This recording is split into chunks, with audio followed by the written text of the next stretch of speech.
Lava tubes, as the one that is in my bag, they are very common features, particularly in these basaltic flows, or this is a phonolithic flow actually, and it is a mechanism that the lava used to go as far as possible. And it's like a subway. There is the subway and there is the train, and when the train leaves, the tunnel is empty. Exactly. So it's an empty, probably has lava flowing in, and finally, after the end of the eruption, just remain these lava tubes. There is a very famous one in Lanzarote that is 25 meters in diameter. Whoa! It's called La Cueva de los Verdes. So, but this one, does it have a name?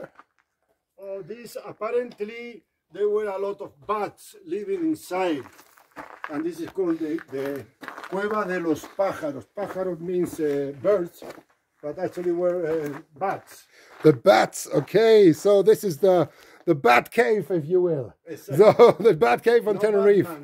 No Batman, but it's partly broken, and there's a skylight. Actually, you can see it. It's called the skylight. Is in the Canary Islands they call jameos. Jameos. And this is where the roof has fallen in. You can just about see remnants of the roof there. So, and this is broken in. You have the rubble pile here, and it blocks the entrance to the actual cave a little. I think you have to be a bat in order to get in and out there quite easily. Exactly. It's not looking so comfortable for me. So we have no real business down there, so I'll save myself the effort. But beautiful little cave. And there Juan Carlos is standing at the entrance of the cave. And well, thank you very much for the explanation. But in terms of these animals, there has been quite a number of fossil finds in these caves here on Tenerife. Is that right? Yeah, well, yes, turtles, particularly a big endemic turtle, and some kind of bats. Yeah, there is not particularly paleontology. The paleontological remains in the Canary Islands are not very abundant. What about the giant rat? Also a giant rat, also a giant lizard. Okay. Apparently everything here in the Canary Islands is giant, except ourselves.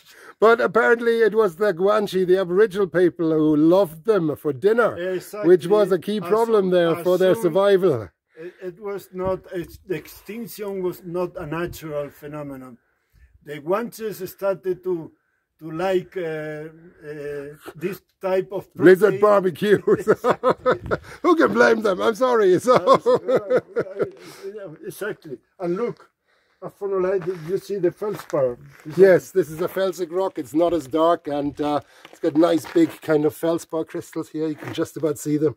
So this is a phonolite, and it flows differently to the basalt, and it makes often these kind of intense big tubes. Exactly. So very interesting. So thank you very much, Juan Carlos. Here, the last look at the roof here. You can just about see the roof, and this can of course break in. You see the fractures in the roof, and here, for example, big fractures. So these bits will fall in sooner or later as well.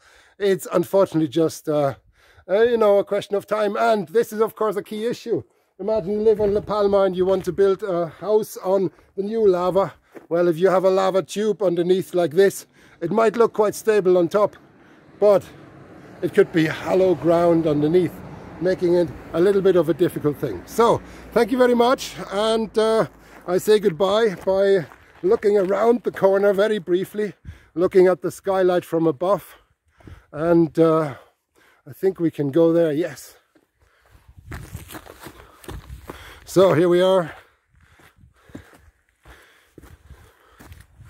So the BATCAVE from above. Here we see the